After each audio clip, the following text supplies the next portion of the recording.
नमस्कार मंडळी. आपल्या सर्वांचीच ही इच्छा असते की लक्ष्मीची कृपा आपल्यावर असावी, आपल्या घरी लक्ष्मी स्थिर असावी. त्यासाठी थोडेफार बदल करण्याची आवश्यकता आहे, थोडेफार सवयी बदलायची गरज आहे आणि थोडेसे नियम पाळणे गरजेचे असते. ते कोणते नियम आहेत ते या व्हिडिओमध्ये पाहणार आहोत. व्हिडिओ शेवटपर्यंत नक्की पहा. कोणते नियम आहेत ते पुढे पाहणार आहोत. आपण घरामध्ये घर झाडण्यासाठी जो झाडू वापरतो तो उभा ठेवायचा नसतो. झाडू आडवा करून ठेवायचा आणि तो आडवा ठेवताना झाडूचे तोंड दक्षिणेकडे नसावे. झाडू हे लक्ष्मीचे प्रतीक आहे, म्हणून ही काळजी घेणे गरजेचे आहे. घरात जर मीठ सांडले तर ते मीठ कोणाच्याही पायाखाली येऊ नये.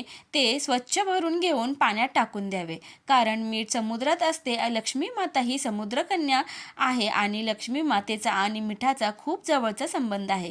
त्यामुळे मीठ कधीही पायाखाली येईल असे ठेवू नये किंवा खाली पडू देऊ नये.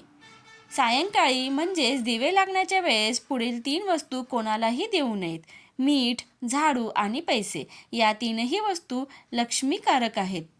संध्याकाळी लक्ष्मी येण्याची वेळ असते. घरातून लक्ष्मी म्हणजे पैसे बाहेर जाऊ देऊ नका. त्याचप्रमाणे दही, ताक, लोणी, दूध या वस्तू गायीपासून प्राप्त होतात. गाय ही लक्ष्मी आहे, म्हणून या देखील वस्तू कोणालाही सायंकाळच्या देऊ नये. सूर्य मावळल्यानंतर घरातील कचरा, भाजीपाला व इतर वस्तू उकिरड्यावर किंवा कचरापेटीत टाकू नये. बंद घड्याळ घरात लावू नये, कारण त्याने आपली प्रगती थांबते. रोज सकाळी फरशी साफ करताना पाण्यात थोडे मीठ, हळद आणि गोमूत्र टाकावे. हे पाणी तयार करून मग फरशी साफ करावी. असे केल्याने घरातील निगेटिव्हिटी दूर होते. घराच्या मुख्य दरवाजाचा उंबरा आणि दरवाजा रोज सकाळी स्वच्छ पुसून घ्यावा आणि त्याची पूजा करावी. असे केल्याने लक्ष्मी माता प्रसन्न होते. आपल्या घरातील देवघर नेहमी घराच्या ईशान्य कोपऱ्यात असावे. घरामध्ये तुटलेल्या वस्तू किंवा फाटलेले कपडे ठेवू नये. ते कपडे जाळून टाकावे. असे केल्याने घरातील निगेटिव्हिटी, नकारात्मकता दूर होण्यास मदत होते. प्रत्येक अमावस्येला माता लक्ष्मीला तांदळाची खीर नैवेद्य म्हणून दाखवावी. असे केल्याने माता लक्ष्मी प्रसन्न होते.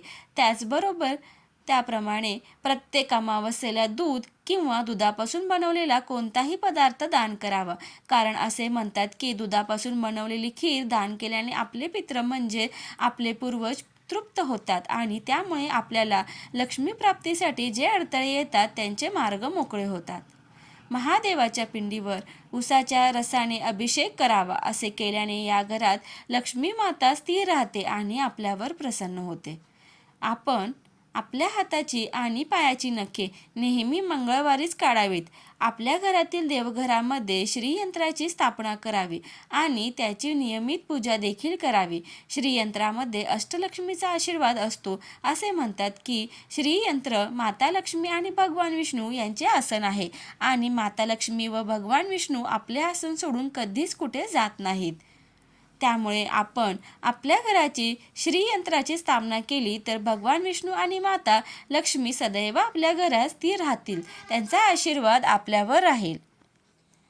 आपल्या देवघरात आणि पूजेत माता लक्ष्मीचा आसनस्थ असलेला फोटो असावा.